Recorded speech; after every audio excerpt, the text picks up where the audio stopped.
The crystal glass slipped from her grasp the instant her eyes landed on me.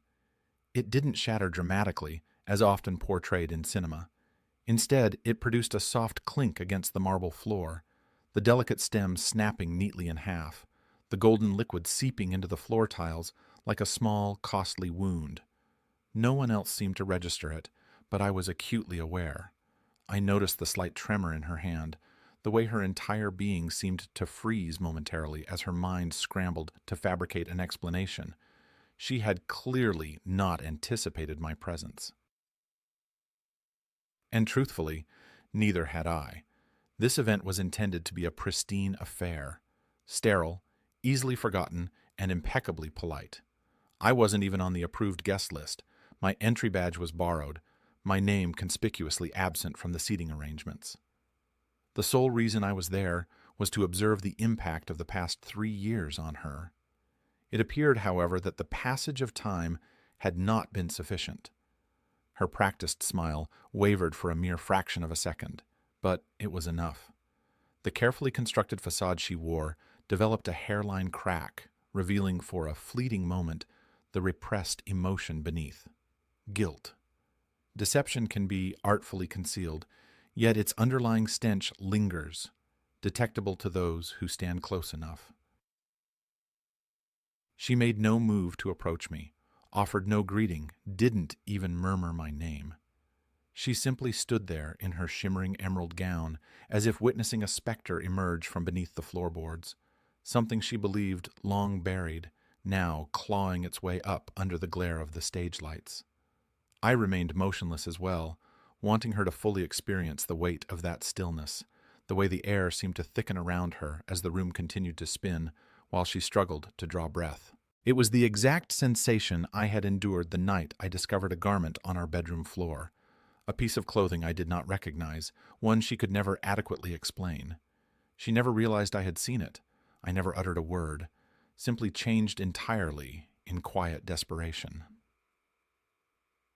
For 3 years, I allowed her to indulge in her illusions, freedom, excitement, fleeting passions, whatever justification she used to rationalize her actions.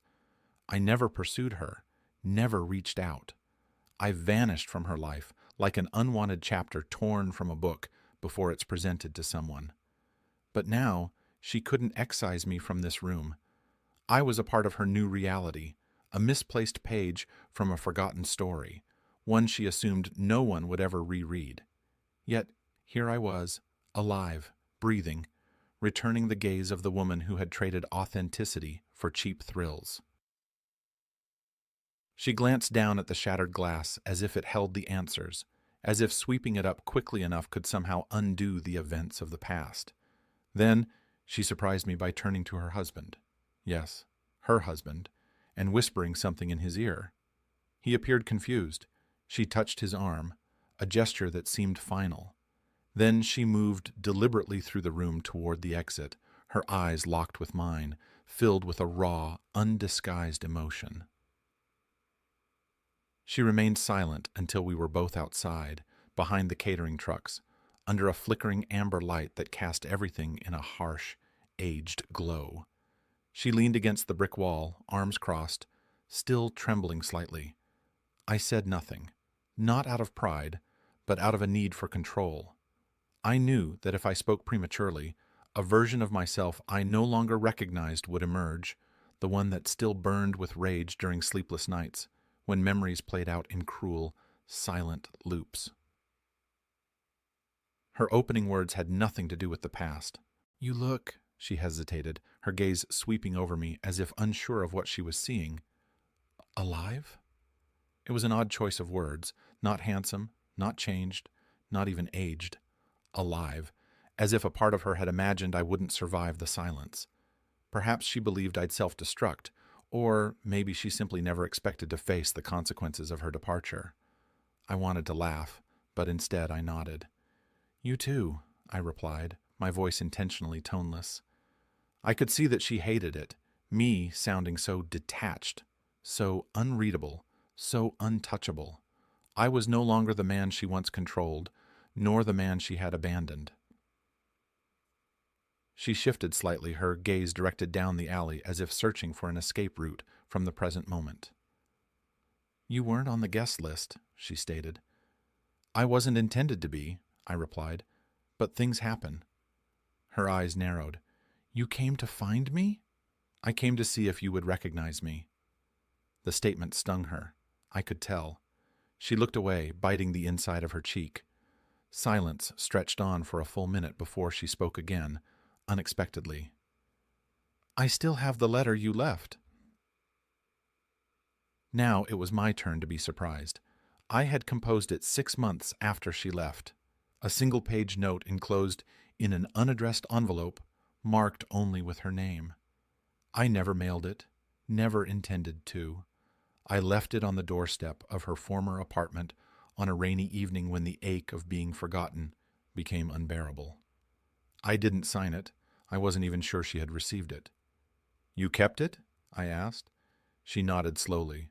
"I read it every time I think I've forgiven myself." There it was, the admission, the confession disguised as a coping mechanism. "I never asked you to," I said flatly. "No," she whispered, "but you should have." The lights buzzed overhead. In the distance, laughter spilled from the hotel like it belonged to an alternate reality. Her polished, oblivious husband was likely inside, wondering about her whereabouts. I almost pitied him. Almost. "He doesn't know, does he?" I asked. She met my gaze, this time without pretense, only raw, unadulterated fear. "No." And I smiled, not out of joy, but because for the first time in years, I possessed something she didn't, the upper hand. "You didn't cry because you missed me," I said softly. "You cried because you saw a version of yourself you can't rationalize away." She stepped closer, her voice cracking. "Gideon, please, not here." I raised an eyebrow. "Then where?" She hesitated, then reached into her evening bag and handed me a card, a cheap hotel room key. "Room 414, 15 minutes. I'll tell you everything." She turned to leave, then paused. "I shouldn't have come over to you." "No," I replied. "You shouldn't have left in the first place." She flinched slightly and disappeared back inside. I stood alone under the flickering light, holding the key to a room I swore I'd never enter again. But I knew I would, because whatever she had to say wouldn't be simple, and something told me she hadn't come alone. 15 minutes later, I stood outside her door, card key in hand, staring at the metallic numbers as if they might rearrange themselves if I waited long enough. Room 414. One knock, and I'd know things I could never unknow. One turn of the handle, and the image of her crying in that emerald dress might finally make sense, or become even more incomprehensible. I didn't knock. I let myself in. The room was dimly lit by a bedside lamp, the air tinged with vanilla lotion and something subtly acrid, perfume mingling with tension. She was already inside, sitting on the edge of a chair, as if awaiting news from a physician. There were 2 chairs, and I chose the one furthest from her. No greeting, no apology, just that heavy silence again, as if we were both holding our breath, unwilling to be the first to exhale. She broke it first. "I didn't expect to see you." It wasn't a line. I genuinely didn't. I offered no response, merely watched. She stared at her hands, her wedding ring gleaming softly under the dim light. It wasn't the ring I had given her. This one was smaller, less ostentatious. It didn't suit her at all, which was perhaps why she kept twisting it as if trying to remove it. "Do you hate me?" she asked finally, her voice so quiet it seemed the room itself was ashamed to hear it. "No," I said. "I just forgot what you look like without lies on your face." Her head lowered, but I felt no remorse for my words. "I deserved that," she nodded once slowly. "Fair." She leaned back and took a breath that sounded as if she hadn't taken one all night. "It wasn't about love," she said. "It was about escape. You were too good to me, Gideon, too stable. I felt suffocated by your unwavering affection. I felt like I hadn't earned any of it, so I sabotaged it. I destroyed the thing that loved me most because I didn't believe I deserved it. I waited, knowing there was more. The man you never met, she continued, wasn't a stranger. He was someone from before you, college. He reached out years into our marriage, and when I told him no, he said something I'll never forget. He said, "You already made the choice the day you hesitated to delete this message." I could picture it now, her in our kitchen, reading the text, her thumb hovering over the delete button, choosing not to press it. That was the initial betrayal, not the physical encounter, not the hotel room, the hesitation. "I didn't sleep with him immediately," she said, rushing now, as if the speed could somehow lessen the weight of her words. "But I saw him. We met a few times, mostly for coffee, and then one night you were working late. Remember that quarter-end crunch? And I didn't get home until after midnight." I nodded. I remembered. I thought she'd had a flat tire. "That was the night," she said, her eyes glossy. "After that, I couldn't look you in the eye. I kept waiting for you to discover the truth. I hoped you would, honestly, because I didn't know how to end it without you giving me an excuse." And there it was, the truth, finally spoken. She didn't want to be forgiven. She wanted to be caught. I sat with that for a moment, my jaw tight. She expected me to break down, perhaps even to erupt in anger, but I gave her neither. Instead, I asked a question I'd never dared to voice aloud before. "So, when you left, was it for him?" She blinked. "No, I left because he told me he loved me, and I realized I didn't love either of you anymore." That hit harder than I had anticipated, not because she'd stopped loving me, but because she'd thrown it all away without having anything better to run to. And now I asked, "Do you love him?" She didn't answer immediately. "I think I mistook guilt for love. I think I married someone who feels safe, not real. And seeing you tonight, it broke something in me." I stood up. I'd heard enough. But as I turned to leave, she said something that froze me mid-step. "You weren't the only one who saw the shirt on the floor." I turned slowly. "What?" She looked up, eyes wide. "You weren't supposed to come home that night. You told me you'd be out until after 11. When I heard the door open, I panicked. He was already gone, but I realized you saw it, and you said nothing. That silence haunted me." Aw. I stared at her for a long time, letting her squirm, letting her sit in the guilt she wore like perfume. "You're right," I said finally. "I did see it, but I wasn't silent because I was heartbroken. I was silent because in that moment, I didn't want to save you anymore." I walked out, but as the door clicked shut behind me, a realization dawned that shifted everything. She hadn't asked me why I was really there tonight. Not really, because perhaps she already knew. And maybe I wasn't the only ghost in that room. I didn't sleep that night, nor did I go home. I sat in my car in the parking garage, 3 floors beneath the hotel, engine off, seat reclined, eyes wide open, staring into the darkness. It was the kind of stillness that amplified every sound, making the air feel too loud. In that silence, her last words echoed like a whisper I couldn't dismiss. "You weren't the only one who saw the shirt on the floor." There was weight to that sentence, as if a single thread had been pulled, revealing a knot I hadn't known existed. Something had shifted in that hotel room, and it wasn't just clarity or closure. It was recognition. She knew I saw it, and she wanted me to know she knew. Or, worse, she knew someone else did. That thought struck me around 3:14 a.m. What if it wasn't just me?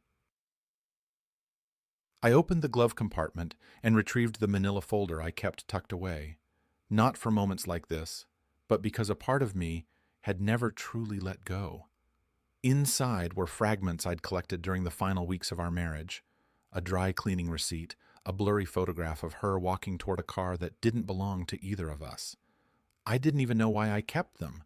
They weren't evidence of anything specific, just pieces of something broken. Then I saw it, an old parking stub from a bar across town, not from the night I saw the shirt, but from the night before. On the back, scribbled in my own handwriting, was a name I hadn't thought about in years. Jasper. Not a friend, not an enemy, just a guy who used to hang around our old group of friends, intelligent, reserved, overly observant. Hazel never liked him, said he gave her the creeps, like he saw too much and said too little. Back then, I thought it was paranoia. Now, I wasn't so sure. I opened my phone and searched his name. Nothing came up at first. Then I remembered he'd changed it when he started that custom motorcycle shop in Halverson. I found a business page. It was still active. I sent a message. Simple. Direct. Hey, Jasper. I know this is weird, but I think you saw something once. Something I never asked you about. Can we talk? It was 4:02 a.m. I didn't expect a reply, but one came back within 5 minutes. Room 6 by the bay. Not twice. No names. That was all it said. No location. No context. But I knew what it meant. There was a strip of old fishermen's motels off the inlet highway we used to visit on weekends before life became corporate and complicated. By the bay wasn't a place. It was our place, where secrets went to disappear under cheap sheets and sun-faded curtains. I drove there on instinct. The motel hadn't changed, still had that chipped ice machine that never worked and the pervasive smell of seawater soaked into the walls. Room 6 was at the far end, the door slightly ajar, as if awaiting someone. I knocked twice. It creaked open fully. Jasper was sitting on a rickety chair inside, wearing an old army jacket and a demeanor that hadn't aged a day. His eyes flicked up to mine, then back down to the notebook in his hand. "You look worse," he said without warmth. "I feel worse," I replied. He gestured toward the second chair, the only one in the room. "Sit down. You're not going to want to hear this standing." He didn't ask what this was about, didn't offer tea or smokes or comfort. He simply began to speak. "I saw her that night, the night you thought you were working late. You weren't supposed to come home, right?" I nodded slowly. "I was across the street, meeting a guy about a parts shipment. Saw a car I recognized parked outside your place. I stayed in my truck because, well, I had a feeling. I saw her come out about an hour later, alone, but the guy didn't leave, not for another 10 minutes, and when he did, Felix, he wasn't a stranger." My spine straightened. I didn't interrupt. He continued, his voice steady. "It was someone you knew, someone you'd never suspect, someone you trusted." I could feel the blood draining from my face. "You're not saying his name because I didn't take a picture, and because I'm not going to be the one to light the fuse if you're not ready for the fire." I gritted my teeth. "Say it." He paused, then said a name I hadn't heard in years. Theo. And just like that, everything turned upside down. Theo, my best man, my roommate from college, the guy who helped me pick out her ring, the one who called me after the separation and said, "Some people don't deserve loyalty." Was it him all along? I couldn't breathe. Jasper nodded, as if watching the memories flood back in real time. "You needed to know you're not crazy. You weren't imagining it." I stood up, my hands clenched into trembling fists. All these years, I thought I'd been abandoned. It turned out I'd been manipulated by two people who pretended to love me, one in my bed, one in my wedding photos, and now they were both pretending nothing had ever happened. I drove straight from the motel without a destination, just the road and my headlights. I didn't even know what I was thinking. My hands were on the wheel, but my brain was unraveling old memories like a film reel catching fire. Theo, of all people, was the one person I used to call family without blood. The guy who knew every scar on my back, where they came from, how deep they ran. He was there when my father passed. He drove me to the hospital when my appendix burst. He slept on my couch for 4 months while recovering from his first heartbreak. All that time, all that closeness, he'd been hiding something. No, he'd been taking something. I pulled over at a gas station on the outskirts of town, killed the engine, and sat in the dark. The air felt thicker now, as if the weight of the truth had increased the gravity around me. I dug my phone out of the console and stared at Theo's contact. I hadn't texted him in months, Not since he'd moved out to some quiet lakeside property with his new girl. Said he needed peace. Said he was detoxing from the city. Said he needed time to heal. Heal from what, Theo? From guilt? From her? My finger hovered over the call button. I wasn't sure what I expected. Part of me wanted to hear his voice just to remember what it used to sound like when it didn't carry poison. I tapped it. It rang once, twice, then he picked up. "Yo," he said, cheerful, casual, as if nothing was wrong with the world. "Haven't heard from you in a minute, Felix." My mouth was dry. "You got a second?" He paused. "Oh, yeah, sure. Everything good?" I could have laughed. He had no idea, or maybe he did, and he was just good at the performance. "I saw Hazel," I said, keeping my voice flat, testing the water. A pause. "Wait, what? Like recently? At the conference? Damn, that must have been awkward." He chuckled nervously, then cleared his throat. "How'd that go?" "She cried." Another pause. "Oh," he said, his voice lower. "Now that tracks, I guess." Silence. Then I said it. The test. The pressure point. "You remember the night she came home late? End of June. I think it was a Wednesday." Theo didn't answer immediately. That was all I needed. He remembered. Of course he remembered. "Not really," he said too quickly. "Why?" "She was with someone. I didn't ask her back then. I didn't want to know. But I think I do now, Theo." "Come on, man. That was a long time ago. You sure this is worth digging up?" There it was, the deflection, the fear behind his voice. "I'm not asking for your advice," I snapped. "I'm asking if it was you." Nothing. Just breathing. "Then you don't want to do this. Say it, man. Say it." He exhaled as if the air had turned to fire in his lungs. "I didn't mean for it to happen, okay?" he finally said. "It was one night, one stupid drunk mistake. We were both wasted. She told me you were distant, that you were working all the time, that she didn't feel seen anymore, and I— You thought that justified it?" "No!" he shouted. "I hated myself after. I left before sunrise. I didn't even say goodbye, and I never reached out again. I thought if I vanished, it'd undo it somehow." I closed my eyes, my jaw clenched so tight it hurt. "You were my brother," I whispered. "You were the one person I trusted to protect us." His voice cracked. "I know. Then why?" "I don't know," he said quietly. "Because I was weak, because I thought I was over her, and maybe I wasn't, because for 1 minute I felt wanted again, and I didn't stop it. That's the truth. I didn't stop it." The silence between us stretched for what felt like a lifetime. Then I said something that surprised even me. "I forgive you." He didn't respond. "Not because you deserve it," I added, "but because I need it. Because holding this in for 3 years has burned a hole through my life, and I don't want to keep bleeding for mistakes I didn't make." Still silence. Then Theo asked, his voice barely audible. "So, what now?" I didn't answer that because I didn't know. Forgiveness wasn't closure. It wasn't justice. It was release. And all I had really done was let go of him. Hazel still had something to answer for, because if Theo was telling the truth, if it really was just one night, then who had been visiting her every other week after we split? Who had the spare key? Who paid for the storage unit I never knew she rented? I pulled out Jasper's card from my jacket. On the back, he'd scribbled something else I hadn't noticed before. He wasn't the only one. I stared at Jasper's note for a long time. He wasn't the only one. 4 words, simple, unassuming, but something about them scratched at my spine like fingernails behind wallpaper.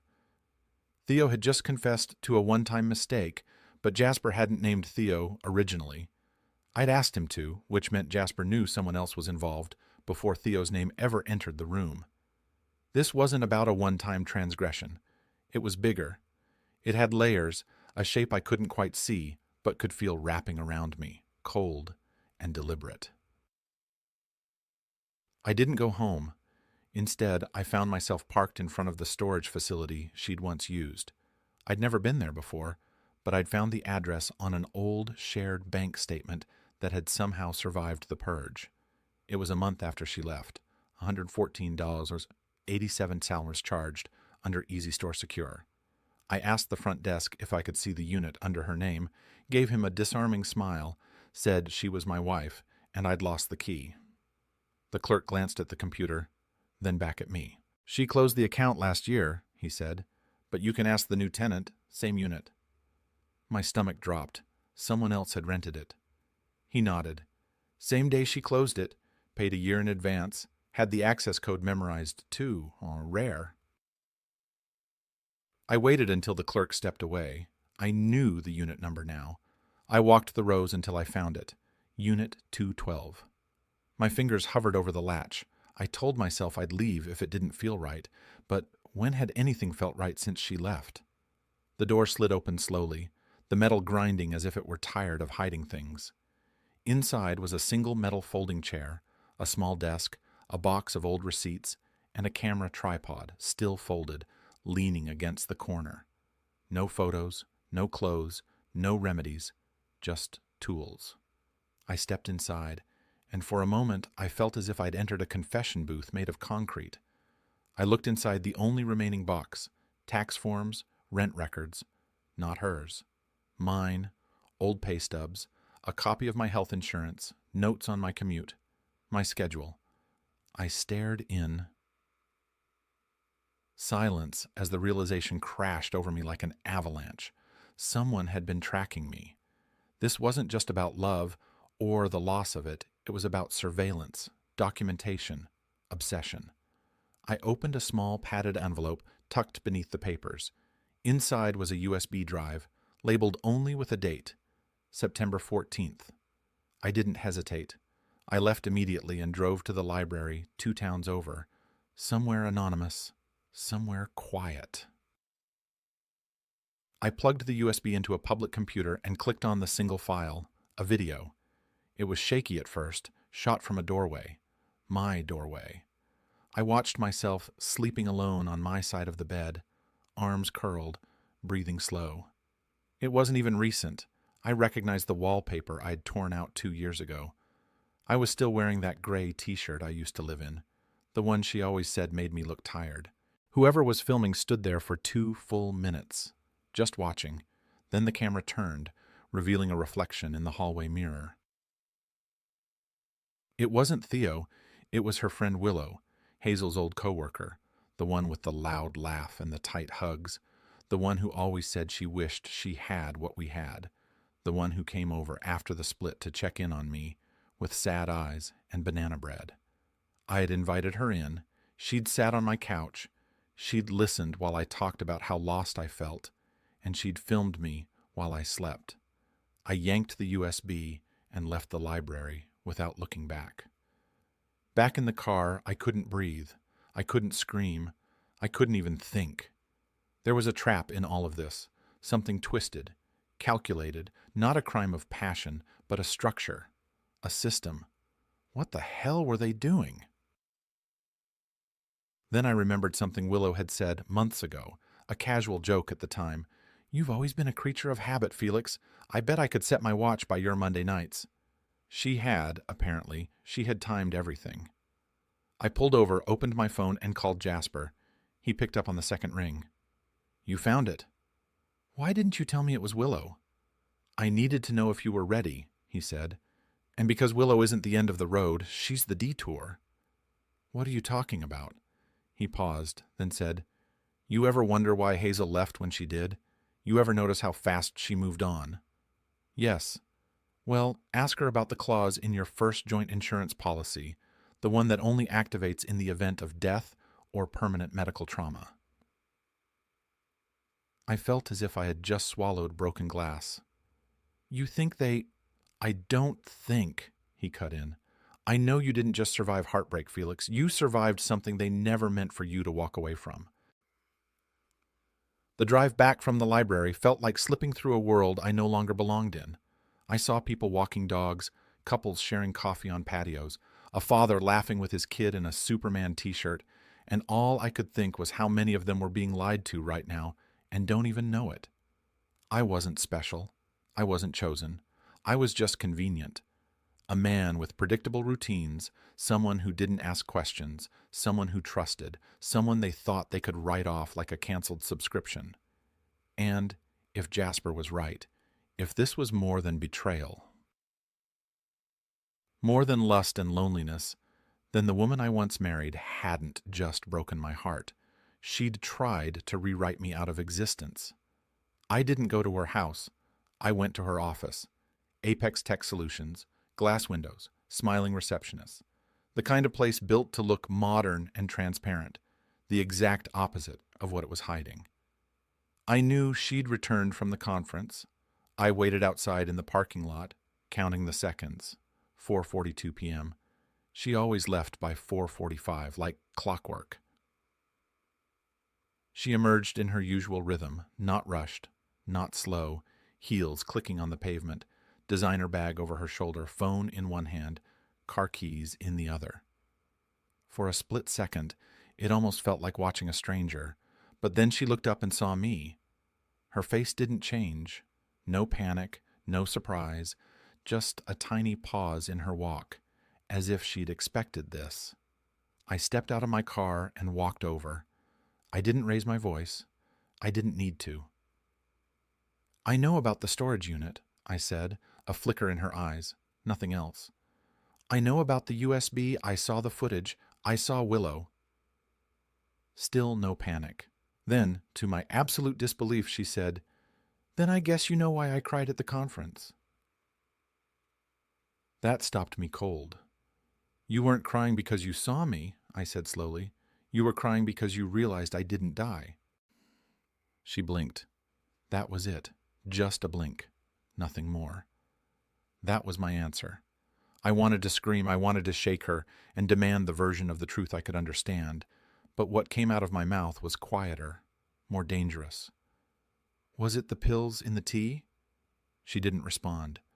"Was it Willow in the hallway mirror because she was there to make sure I didn't wake up?"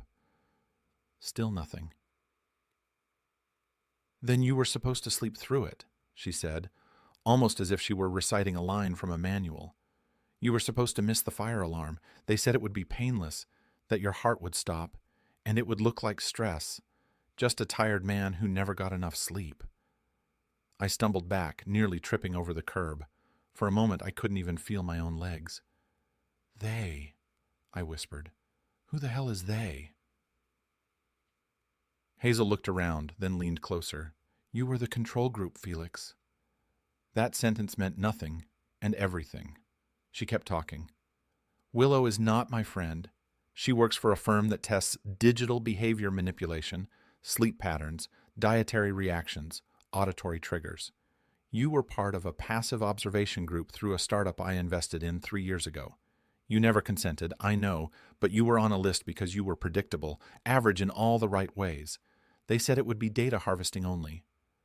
Her voice was shaking now, then became flat.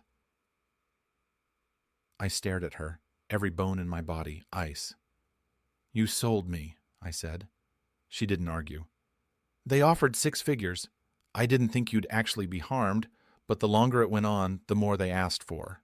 They started requesting access, physical entry. Willow handled it. I told them to stop after we split, but by then you were already in the system." "In the system?" I laughed. It was sharp, loud, empty. "What the hell does that mean?" Tickle. "They used you to test baseline emotional breakdown. You were the subject for a digital loss study, post-abandonment trauma without external support. Your depression, your isolation, your purchase habits, the way your breathing changed while you slept, it all fed the algorithm, and then they tried to end the cycle." "You mean kill me?" She stepped back. "It wasn't supposed to get that far. Willow went rogue, or maybe they told her to. I don't know anymore. They changed their numbers. They changed their address. I've been trying to make it right." I stopped listening. I turned and walked back to my car, my heart pounding like a war drum. She wasn't crying at the conference because she missed me. She was crying because the experiment had failed, because the data points she thought had been erased walked into her new life, breathing, blinking, and demanding answers.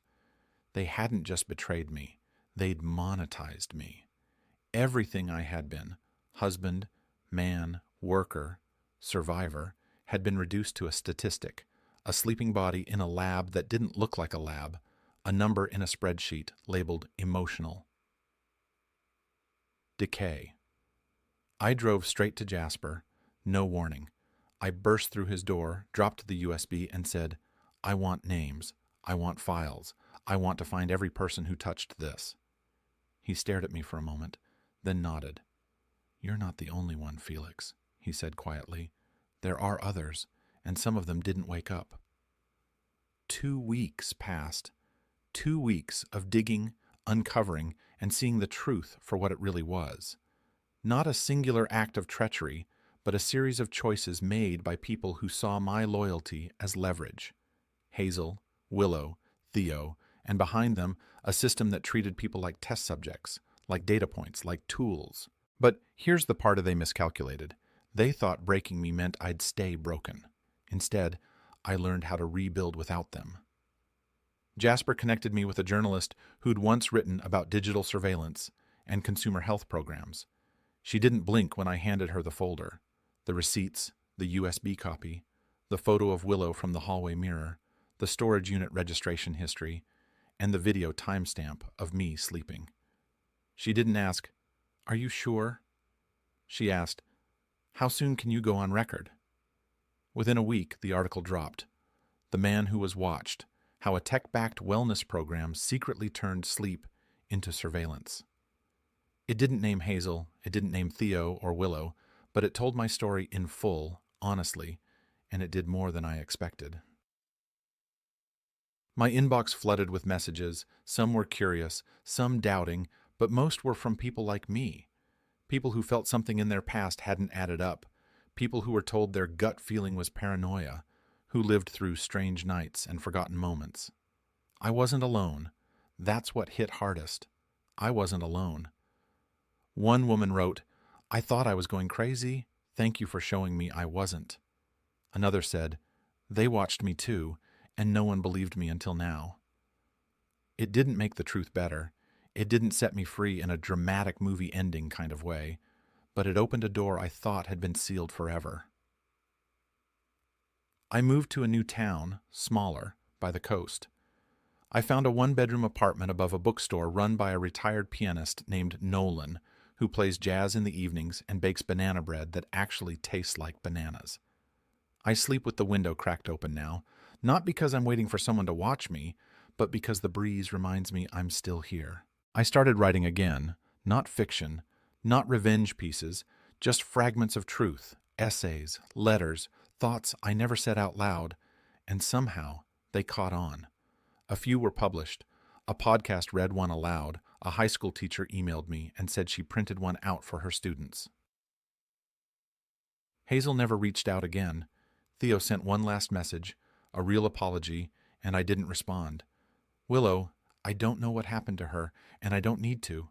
They're shadows now, faded, powerless, part of a book I've closed. The morning I finally felt peace was quiet.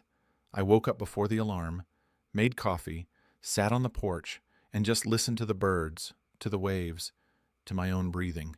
The kind of morning that doesn't demand anything from you, except presence. I thought I'd feel empty without them, but I didn't.